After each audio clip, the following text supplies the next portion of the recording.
যতই আমি প্রকৃতিকে দেখছি ততই মুগ্ধ হচ্ছি। অতি ধীরে ধীরে সুন্দরভাবে পরিকল্পিত পন্থায় প্রতিটি অঙ্গ পরিবর্তিত হয়। বিশেষ বিশেষ ক্ষেত্রে এই পরিবর্তন কখনো কখনো ভিন্ন প্রকৃতির হয়।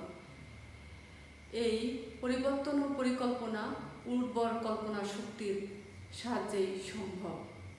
কথাগুলো বলেছেন বিখ্যাত প্রকৃতি বিজ্ঞানী চার্লস ডারউইন। সুপ্রিয় শিক্ষার্থীবৃন্দ, কথাগুলোর মাঝখানে এক জায়গায় আছে বিশেষ বিশেষ ক্ষেত্রে এই পরিবর্তন কখনো কখনো ভিন্ন প্রকৃতির হয়। আমরা এখন সেই ভিন্ন প্রকৃতির পরিবেশের মধ্যে আছি। করোনা ভাইরাস আমাদের জীবনকে দুর্বিষহ করে তুলেছে। এই অবস্থায় আমরা সবাই নিরাপদে থাকব, সুস্থ থাকব, এই আশাবাদ ব্যক্ত করে আমি আমার ক্লাস শুরু করছি। এত বিজ্ঞানী থাকতে আমি কেন আজ চার্লস ডারউইন সম্পর্কে বললাম বা তার দিয়ে শুরু করলাম? আজকে আমরা ন্যাচারালিজম বিষয়ে আলোচনা করব। এই ন্যাচারালিজম আসলে চার্লস ডারউইনের মতবাদের উপর ভিত্তি করেই প্রতিষ্ঠিত। সেজন্যই আমরা আজ চার্লস ডারউইন দিয়ে শুরু করছি। চার্লস ডারউইনের যে মতবাদ, আমরা প্রথমে সেই মতবাদটি একটু জেনে নেই। 1851 খ্রিস্টাব্দ চার্লস ডারউইন তার origin of species by means of natural selection গ্রন্থে প্রজাতির উদ্ভব সম্পর্কিত তত্ত্বের ব্যাখ্যা দান করেন। তার এই তত্ত্ব প্রাকৃতিক নির্বাচন তত্ত্ব নামে পরিচিত। তিনি বলেন, জীবন ধারণের জন্য জীবকে সংগ্রাম করতে হয়। এই সংগ্রামে উত্তীর্ণ হওয়ার পক্ষে অনুকূল কিছু প্রকরণ থাকে। এই প্রকরণগুলো প্রজননের মাধ্যমে পরবর্তী বংশে সঞ্চারিত হয় এবং তা ধীরে ধীরে পরিবেশে অভিযোজিত হয়। বেঁচে থাকার জন্য জীবজগৎকে নিরন্তর পরিবেশের সাথে সংগ্রাম করতে হয়। যারা এই পরিবেশের সাথে খাপ খাওয়াতে পারে না তারা বিলুপ্ত হয়ে যায়। উৎপত্তি হয় নতুন প্রজাতির। এভাবে পৃথিবী থেকে অনেক প্রজাতি বিলুপ্ত হয়ে গেছে এবং উদ্ভব হয়েছে নতুন প্রজাতির। ডারউইন একে বলছেন প্রাকৃতিক নির্বাচন এবং হারবার্ট স্পেন্সারের সার্ভাইভাল অব দ্য ফিটেস্ট বা যোগ্যতমর উদ্বর্তন। আমরা সবাই অর্থনীতিবিদ ম্যালথাসের নাম শুনেছি। অর্থনীতিবিদ ম্যালথাসের যে জনসংখ্যা তত্ত্ব, সেই তত্ত্বের সাথেও আমরা পরিচিত। উনি বলেছেন যে খাদ্য উৎপাদনের তুলনায় জনসংখ্যা বৃদ্ধির হার বেশি।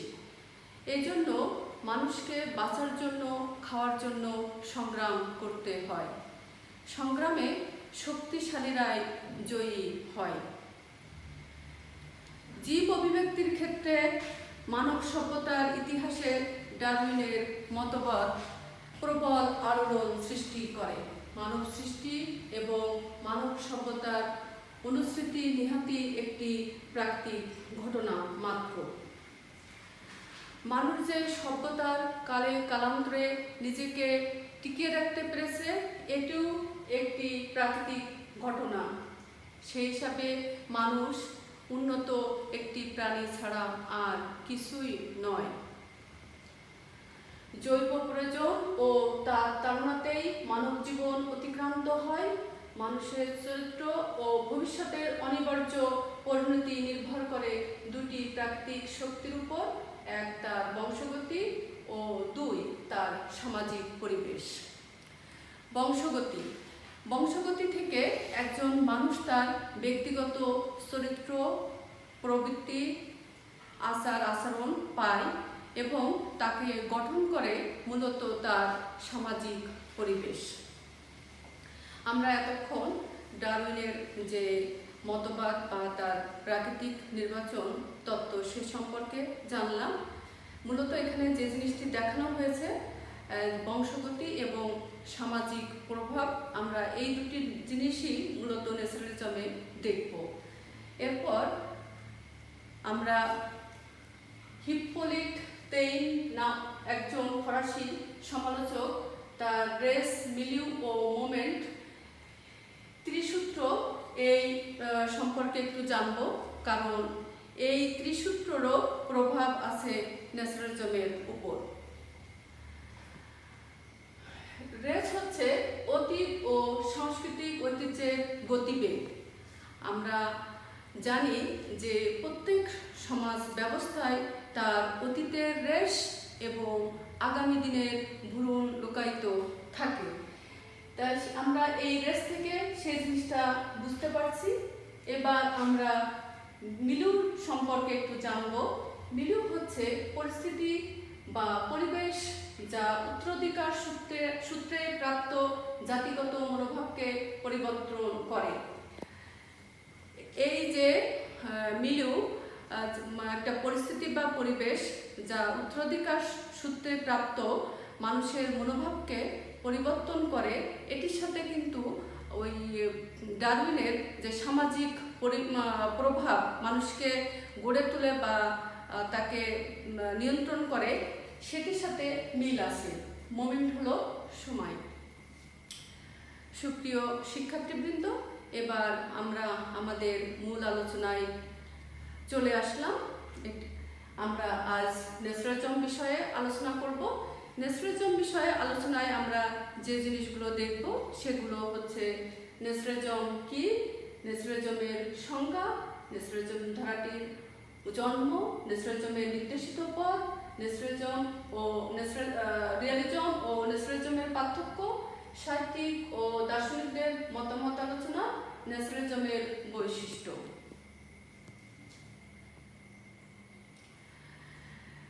ন্যাচারালিজমের বাংলা যথোচিতবাদ। ন্যাচারালিজমের বাংলা যথোচিতবাদ। বাস্তববাদ থেকে যথোচিতবাদ বা ন্যাচারালিজমের উদ্ভব।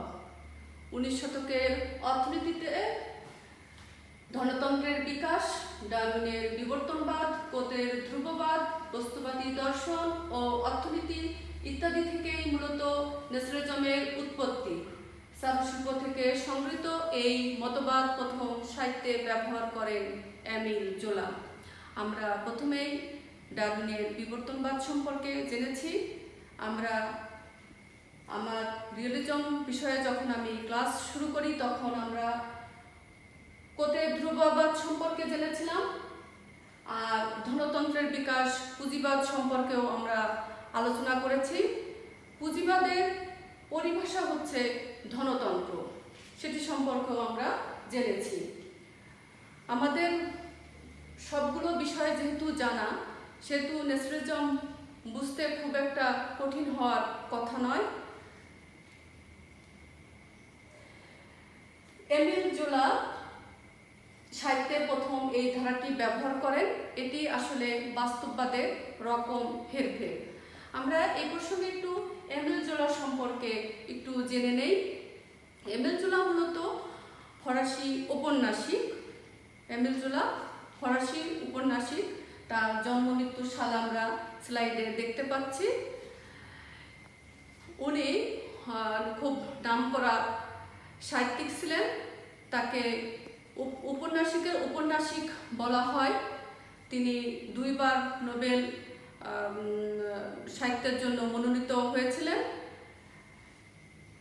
এবার আমরা তার ন্যাচারালিজমে আসার কারণ আমরা আগে জেনেছি যে উনি প্রথমে রোমান্টিক ধারার লেখক ছিলেন, কিন্তু পরবর্তীতে ডারউইনের বিবর্তনবাদে তিনি এতটাই মুগ্ধ হয়েছিলেন যে ন্যাচারালিজমে আকৃষ্ট হয়ে যান তিনি। এমিল জোলার ট্রেসি রেকুইন বইটিতে 1867 সালে প্রথম ন্যাচারালিজম শব্দটি ব্যবহার করেন। 1880 সালে প্রকাশিত জোলার দ্য এক্সপেরিমেন্টাল নোবেলকে যথাস্থিতবাদের দলিল বা ম্যানিফেস্টো বলা হয়। তাহলে আমরা জানলাম যে এটি প্রথম কখন ব্যবহার করা হয় এবং এই যে নেসরিজমের দলিল বা ম্যানিফেস্টো বলা হয় যে দ্য এক্সপেরিমেন্টাল নোবেল, সেই বইটির নামও আমরা জানতে পারলাম। এবার আমরা নেসরিজমের সংজ্ঞা কি সেটা একটু দেখি। যথাস্থিতবাদ এক ধরনের সাহিত্য তত্ত্ব বা সাহিত্য নির্মাণ কৌশল, যেখানে নৈর্ব্যক্তিক ও নিরাসক্ত দৃষ্টিতে মানব দৃষ্টির বৈজ্ঞানিক বিশ্লেষণ করা হয়। নেসরিজম সম্পর্কে পল এলিক্সেস বলেন, নেসরিজম বিশেষ কোনো রচনা রীতি নয়। নেসরিজম হচ্ছে জীবন সম্পর্কে পৃথক এক ধরনের way of thinking, of seeing, of reflecting, of studying, of making experiments A need to analyse in order to know. এখানে পল এলিক্স যেটা বলছেন যে নেসরিজম বিশেষ কোনো রচনা রীতি নয়, এটি জীবন সম্পর্কে এক ধরনের ভাবনা, দেখা, অধ্যয়ন করা এবং জীবনকে জানার জন্য বৈজ্ঞানিক বিশ্লেষণ করা। আমরা আরও একটি সংজ্ঞা দেখব নেসরিজম সম্পর্কে। নিবিড় বাস্তবানুগত্য, প্রকৃতি এবং মানব জীবনের বিভিন্ন তুচ্ছ দিকগুলোর যথাযথ রূপ বৈজ্ঞানিক দৃষ্টিতে যে সাহিত্যে ব্যাখ্যা করা হয় তাকে যথাস্থিতবাদ বলে। রসায়নবিদ যেমনভাবে বস্তু বিশ্বের সমস্ত যৌগকে কতিপয় মৌল উপাদানে বিশ্লিষ্ট করেন, তেমনিভাবে সাহিত্যিক আবেগ ও সংবেদনকে সাহিত্যে বিশ্লিষ্ট করবেন। এটি আসলে নেসরিজমের উদ্দেশ্য। ধারাটির জন্ম আমরা জানি যে এমিল জোলা এই নেসরিজমের প্রবর্তক, কিন্তু তারপরেও এছাড়া আরও যেসব সাহিত্যিক এই ধারায় ছিলেন তাদের দু একজনের নাম দেখব এখন।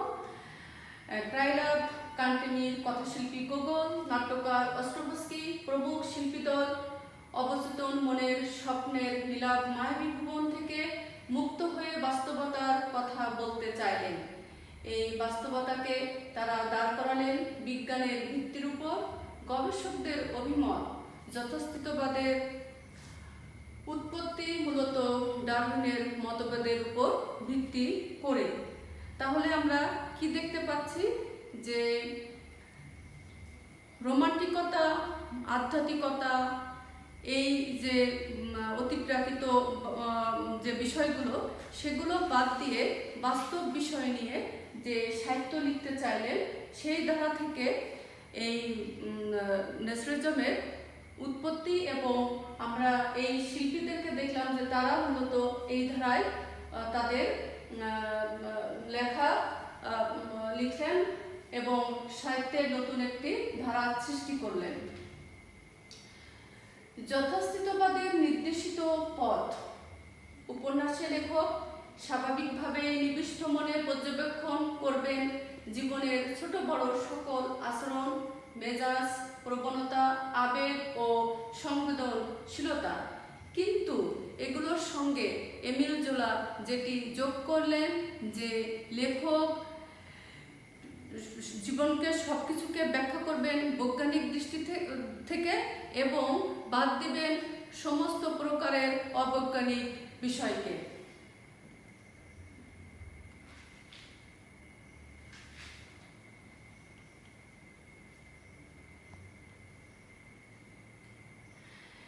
এমিল জোলা মানুষের আধ্যাত্মিক, অতীন্দ্রিয় বা স্বর্গীয় কোনো সত্তায় বিশ্বাসী নন। তিনি তার লেখায় তুলে ধরেছেন মানুষের প্রাত্যহিক জীবন, কামনা বাসনা, লোভ লালসা, হিংসা, বিদ্বেষ ইত্যাদি। তার কাছে মানুষের এই সত্তাগুলো সত্য। এমিল জোলার এই ধারাটি বৈজ্ঞানিক যথাস্থিতবাদ নামে পরিচিত। আমরা আগেই বলেছিলাম যে কোতে ধ্রুববাদের প্রভাব আছে, সেটি আমরা দেখতেই পাচ্ছি যে অগাস্ট কোল তিনি যেমন স্বর্গ, আত্মা, অতীন্দ্রিয়বাদ বা অমরতায় বিশ্বাসী ছিলেন না, তেমনি এমিল জোলাও এগুলো বিশ্বাস করতেন না এবং তিনি বাস্তব ঘটনাকে সাহিত্যে নিয়ে আসলেও সেগুলো বৈজ্ঞানিক বিশ্লেষণের মাধ্যমে সাহিত্যে উপস্থাপনের বিষয়ে গুরুত্ব দিয়েছেন। এমিল জোলাও মনে করেন লেখার মধ্যে লেখকের ব্যক্তিত্ব প্রকাশ পাবে, সেই জন্যই তিনি লেখকের মেজাজ, রুচি ও দৃষ্টিভঙ্গি নির্মাণে বিশেষ দৃষ্টি প্রদানে আহ্বান জানিয়েছেন।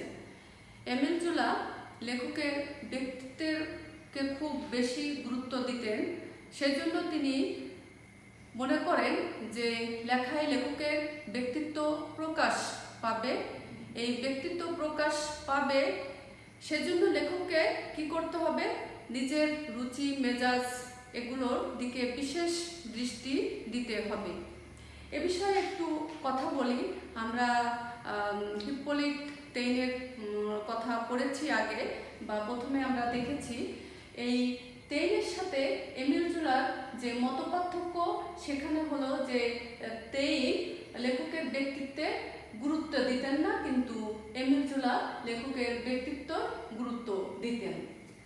এবার আমরা দেখব যথাস্থিতবাদীদের স্পষ্ট উচ্চারণটা আসলে কি ছিল। সমাজ যুক্তি ও বুদ্ধি শাসিত নয়, নীতি ও আদর্শ সবই মিথ্যা, ইন্দ্রিয়ের বাইরে কিছুই নেই, মানুষ হলো প্রপঞ্চের একটি বিশেষ রূপ। এবার আমরা রিয়ালিজম ও ন্যাচারালিজমের যে পার্থক্য সেটা আমরা মূলত দেখব। আসলে রিয়ালিজম থেকেই ন্যাচারালিজমের উৎপত্তি হয়েছে। শুরুতে এর ভিতরে ওরকম পার্থক্য স্পষ্ট ছিল না। আমরা আমাদের আলোচনার শেষ প্রান্তে এসে পার্থক্যটা বুঝতে পারবো। এখনো আমাদের কাছে পার্থক্যটা স্বচ্ছ নয়। রিয়ালিজম ও ন্যাচারালিজমের পার্থক্য শুরুতে রিয়ালিজম ও ন্যাচারালিজমের মধ্যে পার্থক্য স্বচ্ছ ছিল না। রিয়ালিস্ট ও ন্যাচারালিস্ট উভয়ের মূল বিশ্বাস শিল্প মূলত অনুকৃতিমূলক এবং প্রাত্যহিক সত্যের রূপায়ণ। শিল্প হচ্ছে বাস্তবে বিশ্বস্ত রূপ। শিল্প কি? বাস্তবে বিশ্বস্ত রূপ। এই যে শুরুতে রিয়ালিজম এবং ন্যাচারালিজম এটার মধ্যে পার্থক্য ছিল না, এ প্রসঙ্গে আমি একটু কথা বলি। আমরা আগেই পরিচিত হয়েছিলাম ফ্লোবিয়ারের মাদাম বোভারি বইটির সাথে।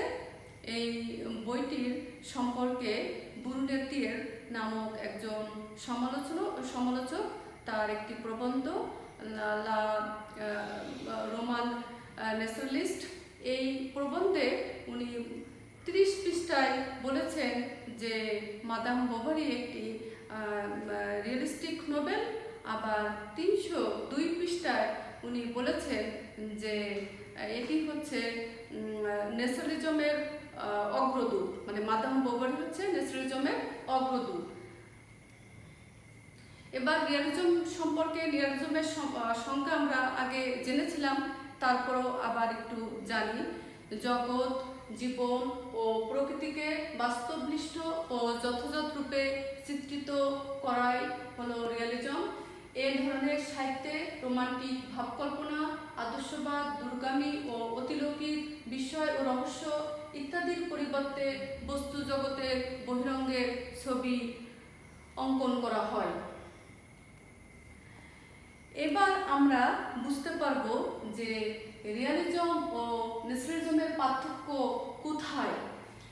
রিয়ালিজম ও ন্যাচারালিজমের পার্থক্য নির্দেশ করতে গিয়ে ডক্টর শুদ্ধ সত্য বসু বলেন, রিয়ালিজমের যথার্থ বিচারের সঙ্গে যখন সামাজিক প্রভাব মিশানো হয় এবং প্রাণী হিসাবে মানুষকে প্রাকৃতিক জগতের পরিবেশে বিচার করা হয়, তখনই তা ন্যাচারালিজমের আওতাভুক্ত হয়। আমরা এবার নিশ্চয়ই বুঝতে পারছি যে রিয়ালিজম আর ন্যাচারালিজমের পার্থক্য কোথায়। যে রিয়েলিজমের সাথে যথার্থ প্রভাবের সাথে যখন সামাজিক প্রভাব মেশানো হয়, এই সামাজিক প্রভাবের সাথে কিন্তু ডারউইনের যে সামাজিক পরিবেশের কথা বলেছেন সেটার কিন্তু আমরা মিল দেখতে পাই। এবং মানুষকে প্রাকৃতিক জগতের পরিবেশে বিচার করা, এটিও কিন্তু ন্যাচারালিজমের একটি বৈশিষ্ট্য। এখানে আরো একটি কথা মনে রাখতে হবে, বাস্তবতা বা প্রকৃতিতে যা আছে তা নিয়ে সাহিত্য রচনা করলেই তাকে ন্যাচারালিজম বলা যাবে না। অপরিহার্যভাবে থাকতে হবে বিজ্ঞান নির্ভর দৃষ্টি দিয়ে জীবনের বস্তু এবং পরিবেশকে বিশ্লেষণ করা। এবার আমরা সাহিত্যিক ও দার্শনিকদের মতামত আলোচনা করব। মাদাম বোভারির রচয়িতা হলবিয়ার বলেন, শিল্পী হবেন ঈশ্বরের মতো সর্বজ্ঞ এবং অদৃষ্ট। নিজের মত প্রকাশে সাহিত্যিকের কোনো স্বাধীনতা নেই। ঈশ্বর কি কখনো কোথাও নিজের মত প্রকাশ করেন? ঘৃণা নয়, প্রেম নয়, বৈজ্ঞানিক নিরপেক্ষতা কাম্য। এটাও আমরা আগে দেখেছি যে নিজের অনুকৃতিমূলকের কথা বলা হয়েছে। বিশ্বস্ত সাহিত্য হলো বিশ্বস্ত প্রতিরূপ, সেটা বলা হয়েছে যে ন্যাচারালিস্ট সাহিত্য। এবং বৈজ্ঞানিক নিরপেক্ষতার কথা বলা হয়েছে যে সবকিছু বিজ্ঞানের দৃষ্টি দিয়ে বিশ্লেষণ করতে হবে। এবার আমরা আরো দুইজন সাহিত্যিকের কথা বলবো, এডমন্ড অ্যান্ড জুলিস ডি গোকুর, যারা গোকুর ভ্রাতৃদ্বয় নামে পরিচিত। ওনারা বলেছেন যে ইতিহাস যেমন প্রাপ্ত ঘটনার দলিল থেকে লেখা হয়, তেমনি এ যুগের সাহিত্য লেখা হবে ঘটমান বস্তু থেকে। এমিল জোলা বলেন, লেখক হবেন একজন বৃক্ষনাগারের বৈজ্ঞানিক এবং তিনি বংশগতি ও সামাজিক পরিবেশের পটভূমিতে মানুষকে দেখবেন। লেখকের ব্যক্তিত্ব ও আলোকিত রচনার প্রতি জোলার আগ্রহ ছিল। তার মতে রচনার মৌলিকতা নির্ভর করে বাস্তব জগৎ সম্পর্কে শিল্পীর ব্যক্তিগত বোধের যথাযথ প্রকাশে। আমরা এমিল জোলার মতবাদ দেখতে পেলাম যে শিল্পী কি হবে, একজন বৃক্ষনাগারের বৈজ্ঞানিক হবেন। তিনি যে লেখা লিখবেন সেখানে বংশগতি ও সামাজিক পরিবেশের পটভূমি থাকতে হবে এবং লেখকের লেখা এবং তার ব্যক্তিত্বর প্রতি জোলার খুব আগ্রহ ছিল। এই জন্য তিনি বিশ্বাস করতেন যে লেখক যদি কোনো কিছু বাস্তবসম্মতভাবে তার লেখায় উপস্থাপন করতে পারে তাহলে সেই লেখায় মৌলিকত্ব থাকবে। এখানে তার লেখকের যথাযথ বোধের কথা বলেছেন যে লেখক যথাযথ বোধের মাধ্যমে তার বিষয়গুলো উপস্থাপন করবেন। এমিল জোলা রিয়েলিস্টদের থেকে পৃথক কেউ ছিলেন না। তিনি শ্রমিক, মধ্যবিত্ত এবং বিভিন্ন স্তরের মানুষের ছবি ফুটিয়ে তুলতে চেয়েছিলেন, কিন্তু তিনি মার্কস ও এঙ্গেলসের সমাজবিদ্যার সাথে পরিচিত ছিলেন না। তাই তিনি মানুষকে ফুটিয়ে তুলতে লাগলেন বংশানুক্রম ও পরিবেশ নিয়ন্ত্রিত অসহায় নিষ্ক্রিয় জীব মূর্তিতে।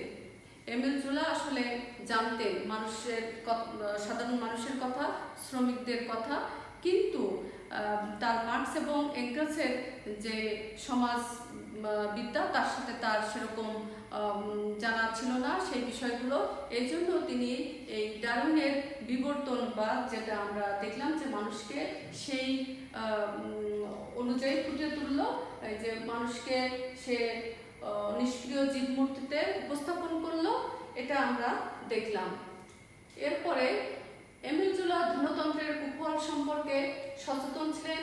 মানুষের অসহায়ত্ব তিনি মর্ম দিয়ে উপলব্ধি করেছেন, কিন্তু তাকে মানতে হয়েছে ধনতান্ত্রিক সমাজ ব্যবস্থা। তিনি জনগণের ক্ষমতায় বিশ্বাসী ছিলেন।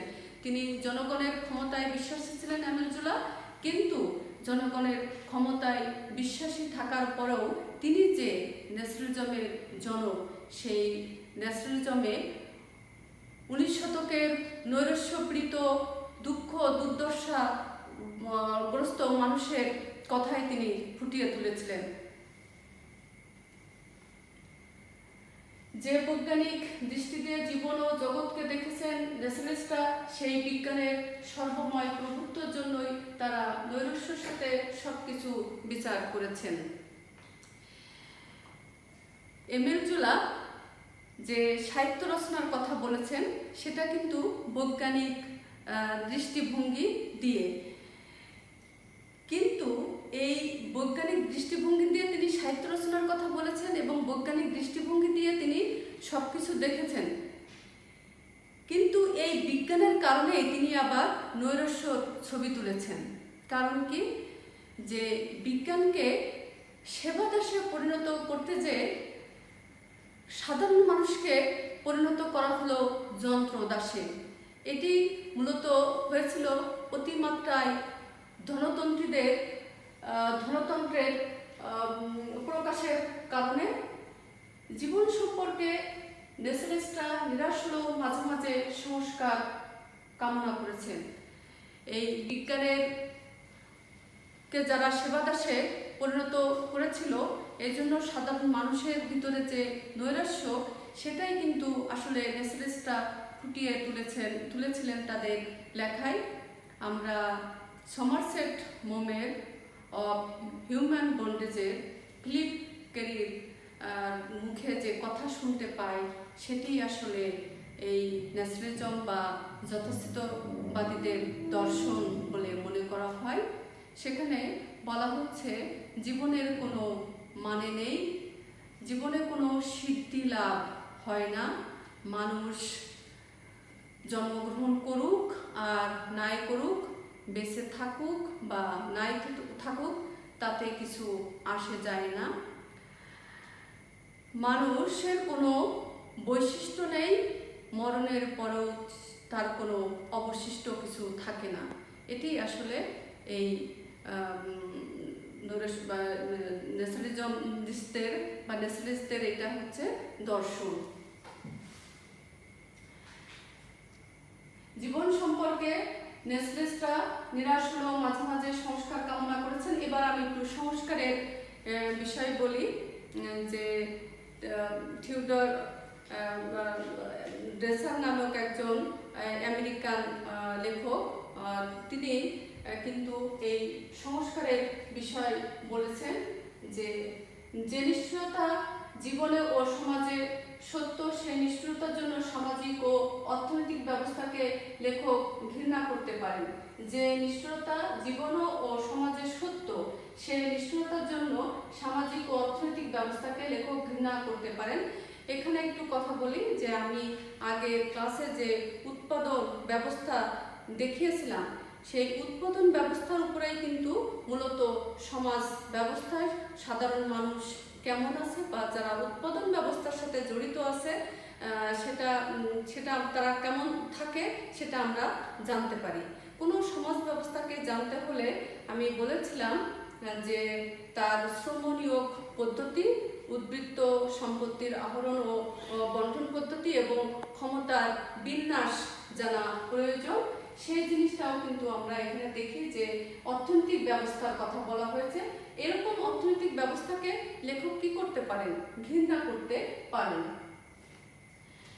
ভোগ সুখের কামনা, অন্যের উপর প্রভুত্ব বিস্তার সমালোচক হলেও মানুষ সম্পর্কে কোনো আশার কথা না শোনালে লেখক এক দেশ দোষী হতে বাধ্য। অর্থনৈতিক শোষণ, ব্যবসায়ীদের যোগ্যতম উদ্বর্তন তত্ত্বে বিশ্বাস, ব্যাংক ব্যবস্থার ক্রমপ্রসার, উৎকট যান্ত্রিকতা ও ধনতন্ত্রের অবাধ বিকাশ 19 শতকের ব্যক্তি জীবনে যে সংকট সৃষ্টি করেছিল তার প্রকাশ ন্যাচারালিজমে। তাহলে আমরা কি দেখলাম? যে একজন লেখক সে যদি শুধু ভোগ সুখের কথা লিখেন, কামনা বাসনার কথা লিখেন কিংবা সাধারণ মানুষের কথা লিখেন, তাহলে এক দেশ দোষী হতে বাধ্য। কিন্তু এখানে একটা কথা আছে, যে সমস্যাটা ছিল রিয়ালিস্ট লেখকদের ভিতরে, সেই সমস্যা আমরা ন্যাচারালিস্ট লেখকদের ভিতরেও দেখতে পাই। যে তারা তাদের লেখায় প্রতিবাদ ছিল কিন্তু প্রতিকার ছিল না। এটা একটা বিষয় আমরা দেখতে পাই। এবং এই যে আমরা যে সমাজের কথা আমরা বলছি সেখানে যোগ্যতম উদ্বর্তন, এখানে একজনরা তারা কি করবে, তারা অর্থনৈতিক ব্যবস্থার শীর্ষে থাকবে এবং বাকি মানুষদেরকে শোষণ করবে।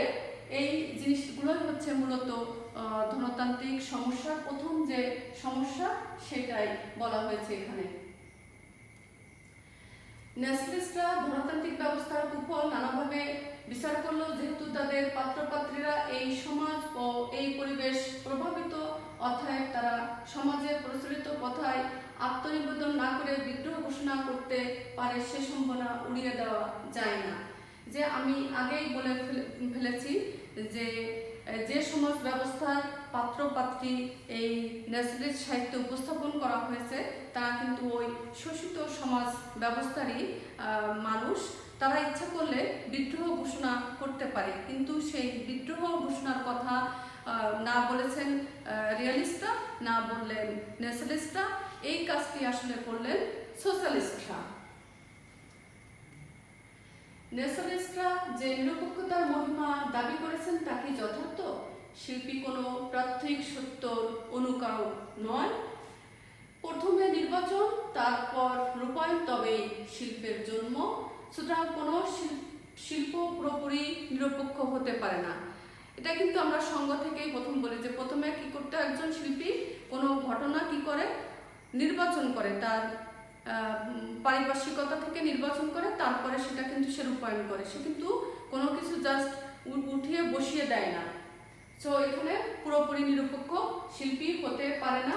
এবং বিজ্ঞানের কথা যেটা বলা হয়েছে, ন্যাশনালিস্টরা বিজ্ঞানের সত্যকে সাহিত্যে আমদানি করতে চেয়েছেন, কিন্তু বিজ্ঞানের জগতেও গবেষককে তার লক্ষ্যে পৌঁছাতে প্রতিষ্ঠিত তত্ত্বকে সত্য বলে ধরে নিতে হয় এবং বর্জন করতে হয় অপ্রাসঙ্গিকতাকে।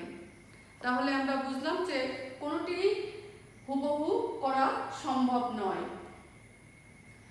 এবার আমরা ন্যাশনালিজমের বৈশিষ্ট্য দেখব। আসলে সংজ্ঞা এবং সাহিত্যিকদের মতামত আলোচনার ভিতরেই আমরা বৈশিষ্ট্য পেয়ে যাই, এখানে নতুন করে বলার কিছু থাকে না। তারপরেও তোমরা যারা শিক্ষার্থী তারা এটি পছন্দ করো যে শিক্ষকরা এটিকে একটু সর্ট আউট করে দিক, সেজন্য একটু এই ব্যবস্থা। প্রাথমিক জীবনের খুঁটিনাটি সবকিছুর যথাযথ রূপায়ণ করে ন্যাশনালিস্টরা। প্রাথমিক জীবনের খুঁটিনাটি সবকিছুর যথাযথ রূপায়ণ করেন ন্যাশনালিস্টরা। সামাজিক অর্থনৈতিক দুর্যোগ, মানুষের জীবনের অসহায়ত্ব, কামনা বাসনার উত্তেজনা ও ইন্দ্রিয়াতুরতা একেবারে স্পষ্ট ও বাস্তবসম্মতভাবে চিত্রায়ন করেন ন্যাশনালিস্টরা। সামাজিক অর্থনৈতিক দুর্যোগ, দুর্যোগ কিন্তু প্রাকৃতিক দুর্যোগও হয়। সেই প্রাকৃতিক দুর্যোগের প্রভাব কিন্তু সমাজে এবং অর্থনীতিতে পড়ে, কিন্তু আমরা সেদিকে না যেয়ে আমরা দেখছি যে আমাদের যারা ন্যাশনালিস্ট লেখক তারা মূলত সামাজিক অর্থনৈতিক দুর্যোগের কথা বলেছেন এবং এর ফলে মানুষের জীবনের যে অসহায়ত্ব বা অসহায় অবস্থার সৃষ্টি হয়, তারপরে কামনা বাসনার উত্তেজনা ও ইন্দ্রিয়তা, এই বিষয়গুলোই তাদের লেখায় ফুটিয়ে তুলেছেন। ন্যাশনালিস্টরা মানুষের পাশবিক লোভ, লালসা, যৌনতা ও হিংসার তাড়নাকে যথেষ্ট খোলামেলাভাবে তাদের গল্পে দেখিয়েছেন। এই কথা কিন্তু এমিল জোলাও বলেছেন যে মানুষের যে হিংসা, বিদ্বেষ, লোভ, লালসা এটা কিন্তু সত্য। সেই মানুষের ভিতরে যে জিনিসগুলো সত্য অবস্থায় থাকে সেই বিষয়গুলো তারা তাদের সাহিত্যে তুলে ধরেছেন এবং এই কারণে কিন্তু তাদের লেখা অনেক ক্ষেত্রে অশ্লীলতার দায়ে অভিযুক্ত হয়েছে। ন্যাশনালিস্ট উপন্যাস ও নাটক সাধারণত ট্র্যাজেডিক পরিণতিতে পৌঁছায়। এরও একটা কারণ আছে যে আমরা বলেছি যে ট্র্যাজেডিক যে এই ন্যাশনালিস্ট যে সাহিত্যিক তা ম্যাক্সিমাম ক্ষেত্রে আমরা দেখলাম যে নৈরাশ্য ভরপুর, মানে লেখকের যে পাত্রপাত্রী থাকে তাদের কোনো আশা থাকে না। আশা না থাকলে মানুষ নৈরাশ্যে ভরপুর হয় এবং সেক্ষেত্রে তাদের লেখাও কিন্তু এরকম ট্র্যাজেডিক পরিণতিতে পৌঁছায়। সামাজিক পরিবেশ ও পরিস্থিতির বহুমুখী চাপে পাত্রপাত্রীরা বিপর্যস্ত ও চূর্ণ হয়। সামাজিক পরিবেশ ও পরিস্থিতির বহুমুখী চাপে পাত্রপাত্রীরা বিপর্যস্ত ও চূর্ণ হয়। সমাজ এবং অর্থনৈতিক ব্যবস্থার কারণে পাত্রপাত্রীরা প্রথমে হতাশায় ভোগে এবং তারা বিভিন্ন অসামাজিক কাজে লিপ্ত হয় এবং সেগুলো করার পরে তারা আরও বেশি বিপর্যস্ত হয়ে যায় এবং সেই জন্যই কিন্তু তারা চূর্ণ বিচ্ছিন্ন বেশি হয়ে যায়। পরীক্ষাগারে একটি নমুনা হিসাবে নেচারিস্টরা চরিত্রকে উপস্থাপন করেন, মানে বিজ্ঞানের দৃষ্টিতে তারা চরিত্রকে বিশ্লেষণ করেন। তারা মানুষের অন্তরীণ পাশবিক চৈতন্যের নানা রূপের দেখান, যেমন আত্মহত্যা, পতিতাবৃত্তি, মদ্যপান ইত্যাদি। এগুলো কিন্তু ওই যে আমরা যে হতাশা নৈরাশ্যের কথা বললাম তার থেকেই এই জিনিসগুলো আসে। মানুষের ভিতরে যে বিষয়গুলো, খারাপ বিষয়গুলো সুপ্ত থাকে, সেই বিষয়গুলো আমরা করতে দেখি, বা পরিবেশ পরিস্থিতি মানুষকে অনেক কিছু করতে বাধ্য করে। নেচারিস্টরা মানব শক্তির কোনো মহত্ব বা গৌরবের কোনো সম্ভাবনা দেখান না, যেটা আমরা অনেক সাহিত্যে দেখতে পাই, কিন্তু নেচারিস্ট সাহিত্যে এরকম কিছু দেখতে পাই না যে মানব শক্তির কোনো মহিমা বা মহত্ব এখানে আমরা দেখতে পাই না। নেচারিস্টদের লেখা বুদ্ধি জাত, হৃদয় জাত নয়, তবে নেচারিস্টরা কারো কারো লেখায় মাঝে মাঝে বিস্ময়কর বা দেখা যায় মিশ্রণ করতে থাকে আবেগ ও অতিপ্রাকৃত চেতনা। আমরা প্রায় আলোচনার শেষ পর্যায়ে চলে এসেছি। এবার আমরা দেখব যে নেচারিজম সাহিত্য আসলে সমাজে বা সাহিত্য অঙ্গনে কতদিন স্থায়ী ছিল সেই বিষয়টা আমরা দেখব। এটিকে একটি উগ্রপন্থী আন্দোলন বলা হচ্ছে। এই যে সাহিত্যিক যে আন্দোলন সেটিকে উগ্রপন্থী আন্দোলন বলা হচ্ছে। এটি বেশি দিন বিস্তার লাভ করতে পারেনি। উগ্রপন্থী আন্দোলন রূপে নেচারিজম সাহিত্যে স্থায়ী প্রভাব বিস্তার করতে পারেনি। তাদের লেখায় শ্রমজীবীর জীবন রূপায়ণে ছলনাভরা নীতিজ্ঞানের সমালোচনা ছিল। কি ছিল? তাদের লেখায় শ্রমজীবীর জীবন রূপায়ণে ছলনাভরা সমালোচনা ছিল। ছলনাভরা সমালোচনা ছিল এবং নীতিজ্ঞানের কথাও ছিল, কিন্তু সেটা আসলে ছলনায় পরিপূর্ণ ছিল। তারপরেও তারা জীবন ও শিল্পের মধ্যবর্তী অবকাশ দূরীকরণে যে সাফল্য লাভ করেছিলেন তার জন্য নেচারিস্টরা স্মরণীয় হয়ে থাকবে। তারপরেও কি বলা হচ্ছে যে জীবন ও শিল্পের মাঝখানে যে দুর্গতি অবকাশ ছিল সেটি তারা দূর করতে সক্ষম হয়েছিল। এই জন্য তারা সাহিত্য অঙ্গনে স্মরণীয় হয়ে থাকবে এবং আমরাও তাদেরকে স্মরণ করব, এই আশাবাদ ব্যক্ত করছি। তোমরা সবাই ভালো থেকো। আজকের মতো খোদা হাফেজ।